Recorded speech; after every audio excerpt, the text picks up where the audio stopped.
Тэгэхээр би хүмүүс юм шиг шуурдаг байсан. Тэгээд надад би ерөөсөө үзье гэж боддоггүй байсан ч гэсэн ер нь үзэх зардал гардаггүй байсан. Тэгээд ер нь бол үзсэн нэг киноныхаа талаар өнөөдөр ярина. Энэ бол American Psycho гэдэг кино юм. Patrick Bateman.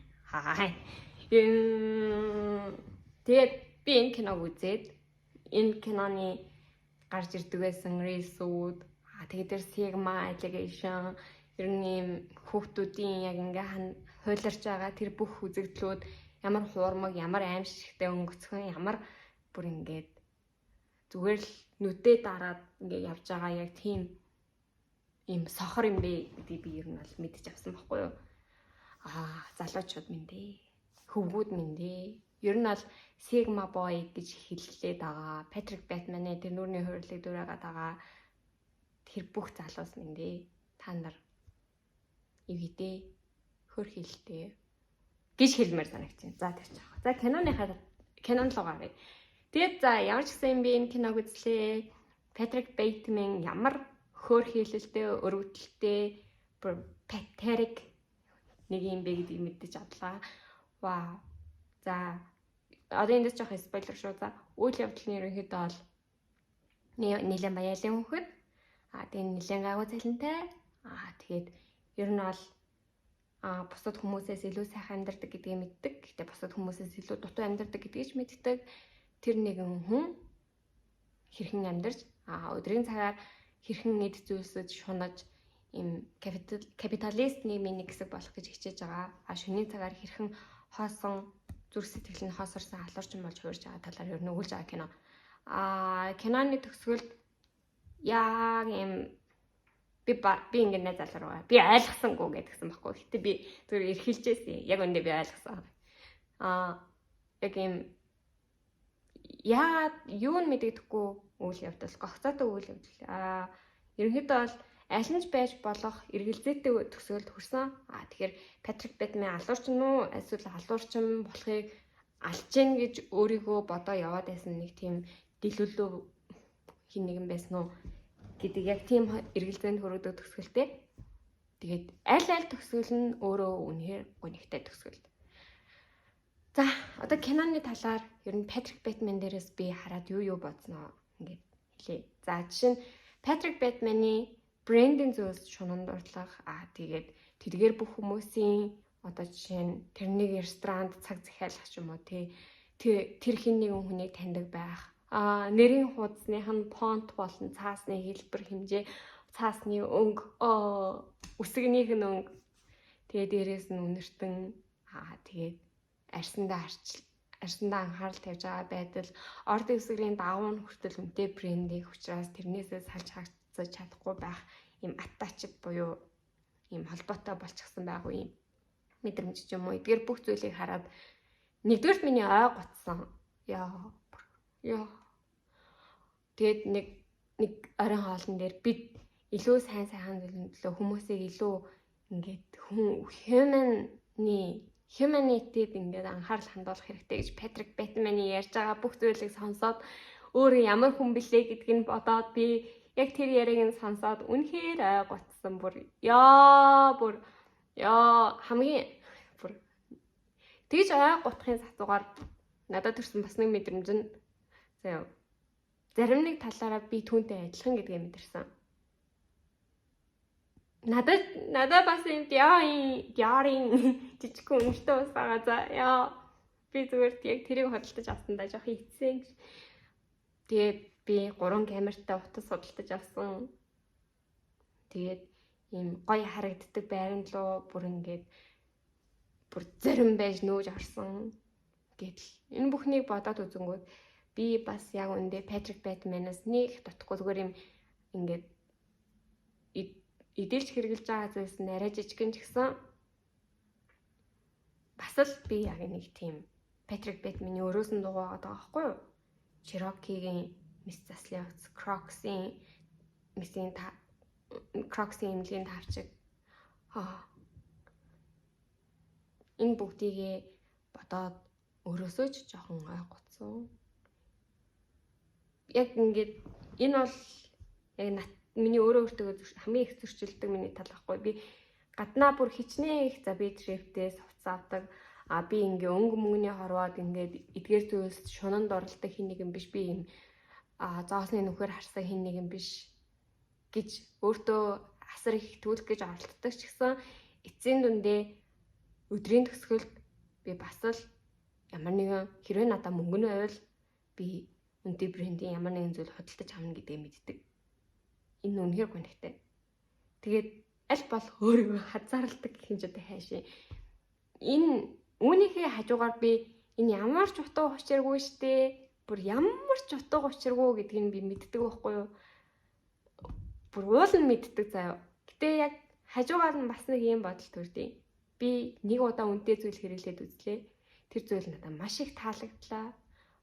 Тийм учраас би тэр зүйлийг өөрийнхөө байнгын хэрэглээ болгохын тулд улам их мөнгөтэй болохыг хүснэ. Улам их хичээж ажиллана. Тэгээд ингэж хичээх тусам би өөрийнхөө мөрөөдөлд хүрнэ гэж яг миний тархинд нэг суудсан байхгүй юу? Диарын үнэр тоос ч гэсэн тэрнтэй холбоотой. Яг үнэр нь надад үнэхээр их таалагдсан заяа бүр. Үнэхээр их тэгээд миний дотор хин нэгэн нэг юм хорхоо. Яг Патрик Бэтментэй адилхан нэг хорхоо. Би илүү их мөнгө олгох хэрэгтэй. Тийм тэгжээж энэ диарын үнэртэй бас миний хувьд өдөр тутмын юм хэрэглээ болж хуурна гэсэн яг ийм сигнал та ийм бодолтой хин нэг миний дотор байгаад байгаа байхгүй. Нөгөө талаас би их дэлхийдээ хайртай мэртэй. Тэгснэ ингээ ажил дээрээ зүгээр буруу хийсэн цааснаа ураа хайжээд гэнэсэн тий. Илүү алиа зүйлс илүү үн цэнд нь илүү ач холбогдол өгдөг ч юм уу. Яг тийм нэгэн бас ингээд байгаад байгаа гэх юм уу. Яг энэ супер эго мэн өөрөө яг тэр нэгэн триптэд дуртай. Триптэд дуртай гэж хэлэхээсээ чичиж байна. Ямар ч гэсэн аливаа зүйлийн мөн чанарт нь анхаарал хандуулдаг хин нэгэн байгаа. Илүү гүн гүнзгий, илүү гүнлүүд хүмүүсэн яг л газар доороос битсэн тэмдэглэл гэдэг шиг намаг балчиг шаварлуугаа улам шигдэж орсон. Яг энэ бүх зовлон шанал руугаа шигдэж орох тусам хүн төрлөختний талаар өөрийн гэсэн үзэл бодолтой болж түүнийгээ түгээн дэлгэрүүлнэ. Яг энэ бол миний супер эго байгаа байхгүй юу? Тэнгүүд нөгөө талаас яг Патрик Бэтмен гарч ирээд байгаа. Тэгэд энэ хоёр маань хаяа жоохон зөрчилдөн. Тэгээд миний супер эго яг энэ Патрик Бэтмен шиг үр цайхаасаа жоохон жигшдэг. Би бас энэ дагаа нөгөө л нэг гүнзгий охиныгоо худал хуурмаг маск байх вэ? Чи худал хуурмаг юм биш үү гэж эргэлддэг. Тэрнээсээ бас айдаг. Нэг ийм зөрчилтэй талыг минь Патрик Бэтмен надад маш их мэдрүүлсэн учраас нэгд би түүнд талархаж гин, хоёрд би түүнийг үнэхээр их шигшэж гин, түүнтэй адилхан байгаа өөрөөсөө жигшэж гин, түүнтэй адилхан байгаа бусад хүмүүсээс жигшэж гин. Тэгэл би бүр ингээл үзэл би ямар мох өнгө мөнгөний хорвоод амьдрд юм бэ л гэж бодлоо. Бүр өнгө мөнгөний хорвоо шүү дээ. Зүгээр л тэрний ресторан цаг захиалдаг байлаа гэж яах юм. Тийм үстэй. Бүр what the fuck. Тэгээд Патрик Бэтмен ганцаараа ч өөр тийм хүн биш. Тэрний эргэн тойрны бүх хүн тийм байгаа нь үнэхээр гонигтай. Тэр фол оолгон гээд алуулсан гээд байгаа тэр нэг залууч гэсэн. Зүгээр хүний царайг хараад тэр хүнээр нь таньдаггүй, өмссөн хувцас үсний засалт нүдний шилийг нь хараад тэг үнэртэй усаар нь тэр хин нэгэн хүнийг таньдаг байна гэдэг ямар гонигтай хэрвээ. Бүр хин нэгэн хүн намайг өөр хин нэгэн хүнтэй андуураад тэгээ тэр андуурж байгаа шалтгаан нь хэрвээ миний өмсөж зүүсэн хувцас хунаар инээдрээ яг тийм юмнаас болоод андуурч байвал би нэрнгээсээ тэр хүнийг алмаар санагдана. Бүр Патрик Бэтмен яг ч үнэхээр тийм humiliating мэдрэмж авсан байх угаасаа. Гэтэ тэрийг өөрөө яг ингээд би энэ хүнд үнэхээр доромжлуулж байна гэдгээ яг ухамсартай бол ойлгоогүй ч гэсэн яг үнэхээр дотроо бол үнэхээр хүзээдсэн баг. Тэгээд наана ухамсартай бол энэ хүнд би үзэн доромжлуулчлаа гэж бодсон ч гэсэн наана өөрийнх нь үзүүлж байгаа хариулт нь юу байсан бэ гэхээр би энэнд илүү юм хүлээн зөвшөөрөгдөхөөр хэмжээний хүчтэй нэгэн биш юм байна гэсэн тийм insecure буюу өөртөө итгэлгүй тэгээ өөрийгөө үднэсэн тийм байдал үүсчихэж байгаа байхгүй юу. Тэрийг хараад миний сэтгэл үнээр хөвцөн. хөрхий Патрик. Тэгээ нөгөө талаасаа энэ зүйлд ингэж ач холбогдол өгч тэр хүнд гомдож одоо тэр Пол олон ямар өрөвдөлтэй хин нэг юм бэ? Бүр хүнийг өмссөн хуцаан хардаг тийм новшин хин нэг юм байна гэдэг ямар өрөвдөлтэй хэрэг вэ гэж бодохын оронд яг тэрний ингээд далхиан донд хааруулж амьдарч байгаа Патрикийг хараад би бас үнэхэр хөрхийлөлтэй санагдсан. Юу вэ? За.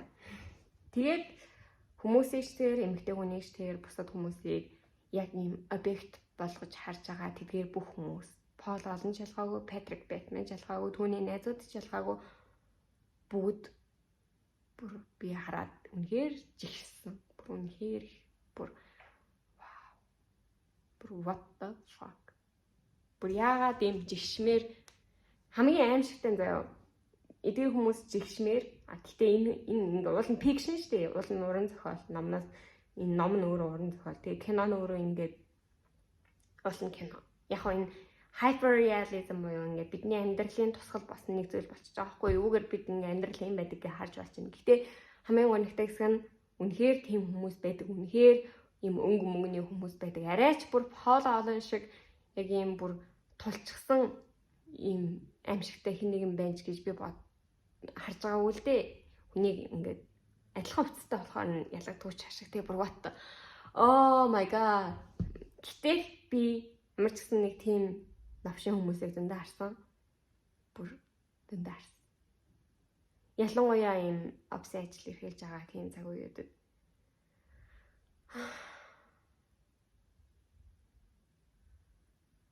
Тэгэл ер нь бол энэ кино энэ нийгмийн яг энэ үзэгдэл ингээд миний сүнсийг надаас ингээ хогс ороод draining me out буюу намайг ингээд хуурайштал намайг шавхаад байгаа нь мэддэг байхгүй. Тийм учраас яг энэ кино яг энэ төрлийн киноноос би үнэхээр зайлсхийх хэрэгтэй мэн гэдгийг ойлгосон. Нөгөө талаас би яг намайг балчигтаа шигдчихэд хүмүүсийг ингээд үнэхээр мэдмээр байвал бас үзэх хэрэгтэй кино байгаа байхгүй. Тэг би ингээд үзээд хүмүүс нэрээ бас юм шүү дээ гэсэн бодол төрсөн учраас бас миний хувьд хэрэгтэй ч байсан байж магадгүй. Гэтэл би үзээд манай нэг найзын муухай юмнуудыг сонсоод би энэ өвдчихдэг байхгүй. Яг тэрэн шиг би яг энэ киног үзээд яг энэ үйл явдлуудыг ирж бодоод би ингээ миний бие өвдөөд заяа бүр ингээ ядраад уур хүрээд бүр ингээ бүр байж чадахгүй болсон заяа. Тэгээд Бэтмен одоо алуурчин хэсэгтэр бүдрээ ирээд одоо тогтъё л доо. Бэтмен алуурчин байсан ч алуурчин биш байсан ч байна уу миний хувьд үнэхээр мэгнэлтэй төсөл байсан гэж хэлсэн шүү дээ. Энэ яагаад вэ гэхээр нэгэн заяа алуурчин байсан байлаа гэж бодъё. Маш олон хүнийг алдсан. Пол Алланы гэрт цогцсууд нэгаа. Пол Алланы ээж юм уу ингээ харваас хүчтэй байрын эмэгтэй ингээд байрын захтай bijсэн. Тэрийг харангууд би бодсон байхгүй. Нэг хүн маш олон хүнийг алсан. Тэгээ энэ ингээ юу ч биш. Зүгээр л ингээд маш хурдан тэр бүгдийг ингээ замхруулад юу ч болоогүй юм шиг хүмүүс цаашаа өргөжлүүлж чадж байгаа нь ямар аимшигтай хэрэг вэ гэж би мэдэрсэн байхгүй юу? Нөгөө талаас Патрик алуурчин биш гэж хараад тэр хүний дотор яг тэр бүх зүйл өрнөсөн байж таарлаа ч гэсэн тэр хин нэгэн хүн алж яах гэж төсөөлж фантазид автах хэмжээний тийм хоосон болсон байна гэж төсөөлдөг. Яг нь капитализмыг угаасаа яг хос үл үзэгдэж гарын онол гэд ярьдэн шүү дээ. Үл үзэгдэж гар зохицуулдаг гэд ямар ч тийм төрийн оролцоо нэг шаардахгүйгээр угаасаа л хүмүүс эдийн засагт ингээ оролцож байгаа эдгээр хүмүүс ингээд өөрөө мэдлгүй тэр үл үзэгдэгч гаранд захирагдаад тэгээд тэрний дагуу яг ингээд эдийн засаг ингээд хөл дээр тогтдог гэсэн яг энэ бол капитализмын яг өөрийнх нь үндсэн суурь сүнс шүү дээ. Тэнгүүд яг за яана авчлаа.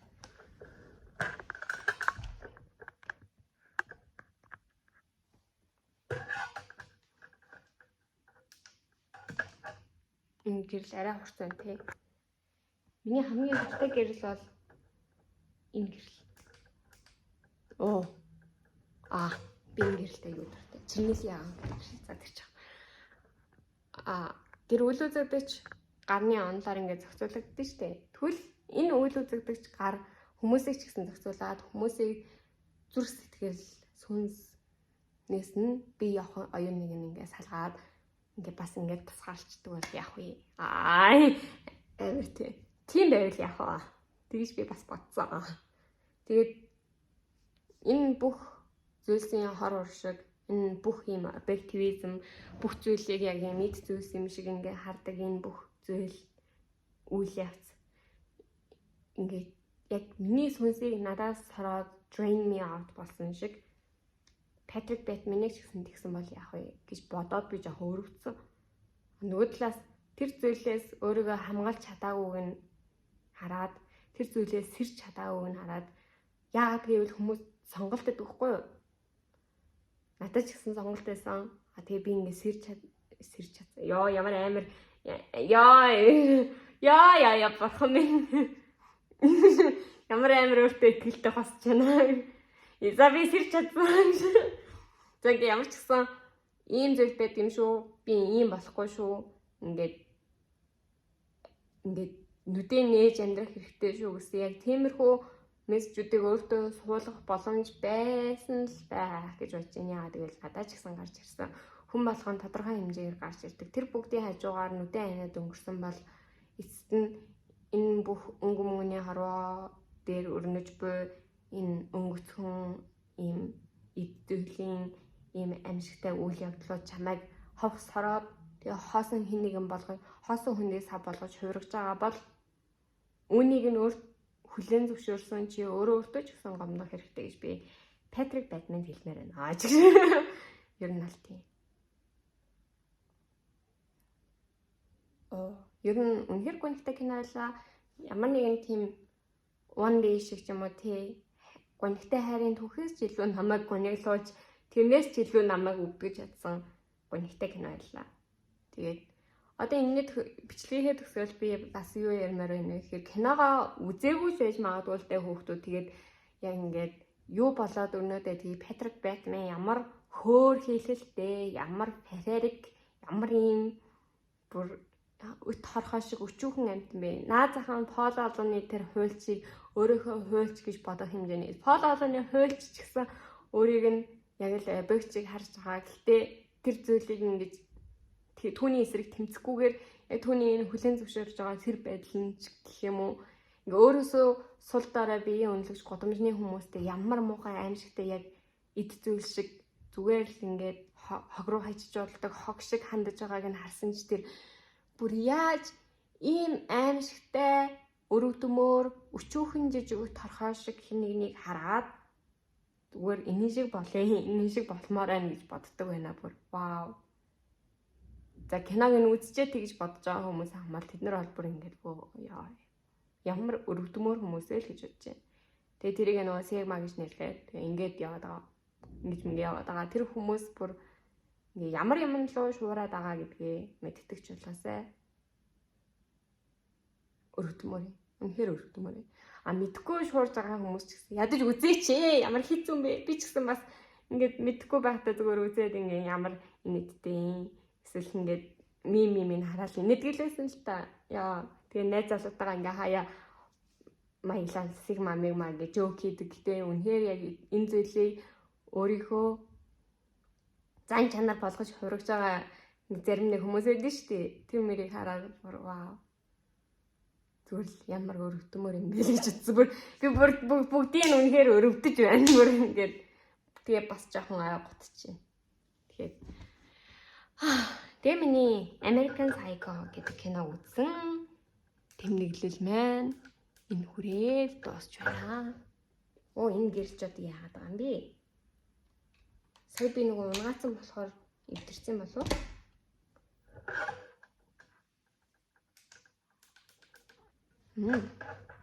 Тэгээд бүгдээрээ дараагийн бичлэгээр уулзъя.